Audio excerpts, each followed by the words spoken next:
And Honorable Speaker, as has been misconstrued before, mediation, we don't meet because we are putting on different sides.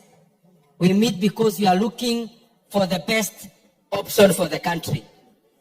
And that is why even when the mediation sessions were very heated, Honorable Speaker, we were able to conduct all the sessions with a lot of decorum, and of course based on the fact that we were looking for the best figure for our counties, but also that what the country would afford, Honorable Speaker.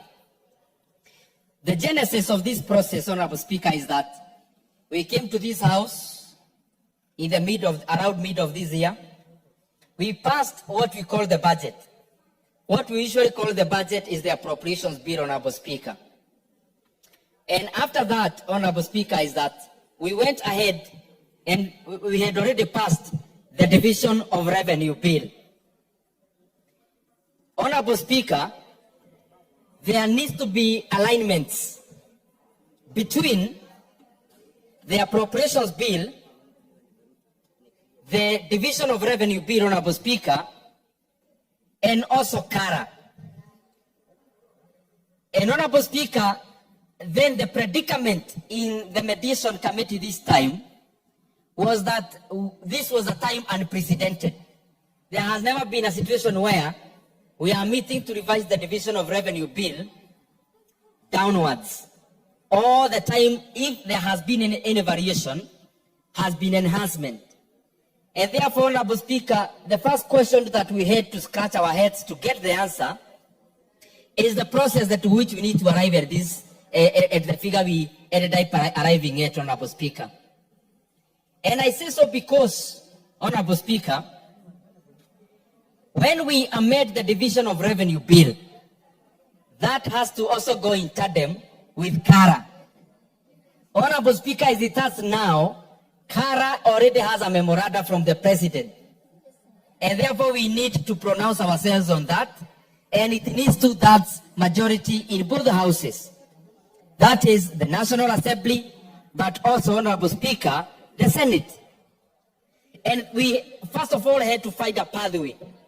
That even before we talk about the content, we needed to be sure that the pathway after the conclusion of the mediation committee will be anchored in law and will be anchored in the documents that you've already passed.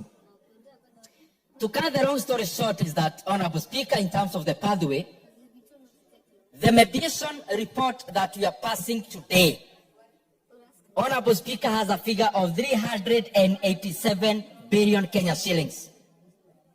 Last financial year, Honorable Speaker, the shareable revenue to our counties was around 385 billion Kenya shillings. But, Honorable Speaker, the version that we amended in this house after what happened in the country in July is that we actually passed here 380 billion Kenya shillings. But in the budget now, it appears like the counties are getting 410 billion Kenya shillings. In the previous one that we passed, Honorable Speaker. But this is so because there were carryovers of 30 billion Kenya shillings, Honorable Speaker, and therefore the shareable revenue of 380 plus the 30 carryovers, that is what now reflects in the current budget of Kenya shillings, 410 billion shillings.